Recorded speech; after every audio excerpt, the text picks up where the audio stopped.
À la suite de ces élections législatives, je crois qu'il faut qu'on puisse faire preuve de la plus grande lucidité. Et la plus grande lucidité, c'est s'organiser.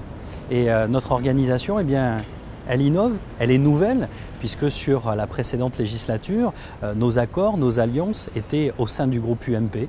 Nous avons souhaité prendre notre indépendance et la formation d'un nouveau groupe, l'Union des démocrates et des indépendants, qui est le troisième groupe en nombre à l'Assemblée nationale, eh bien, va permettre aux centristes, aux radicaux, aux indépendants eh bien, de pouvoir tester ce nouveau mode d'organisation. Le talent de Jean-Louis Borloo, c'est d'avoir voulu, dans ce nouveau format, face à une opposition que nous représentons, construire la droite modérée, organiser, rassembler celles et ceux du centre droit, de la droite modérée qui voulaient travailler ensemble. Et effectivement, nous sommes le troisième groupe de l'Assemblée nationale, ce qui est très important.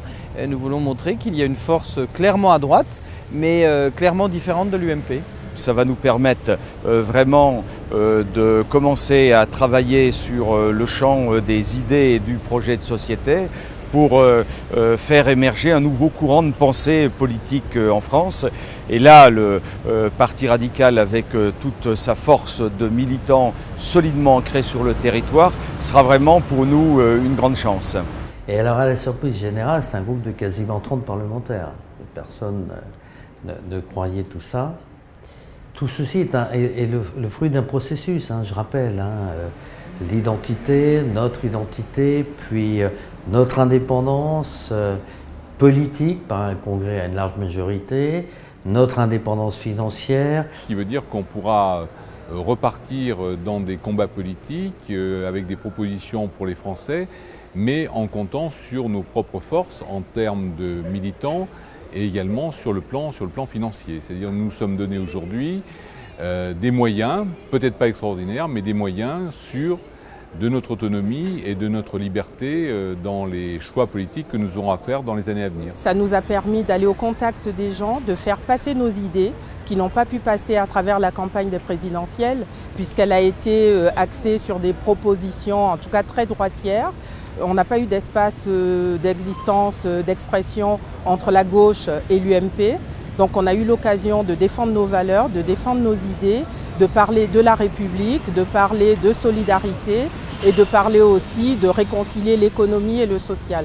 Donc grâce à l'engagement de nos candidates et de nos candidats, on a pu bâtir pour le Parti radical un financement public direct, indépendant, qui pendant 5 ans va nous apporter les moyens de soutenir les militants et les fédérations en développement, de préparer des candidates et des candidats pour les échéances locales, municipales, cantonales, régionales, d'être présents, je l'espère bien sûr, aux européennes, de continuer à progresser au Sénat et de préparer la grande échéance nationale de 2017 de manière indépendante. Et on pèsera durablement. Préparons maintenant les échéances territoriales qui sont majeures pour le Parti des territoires, c'est absolument majeur.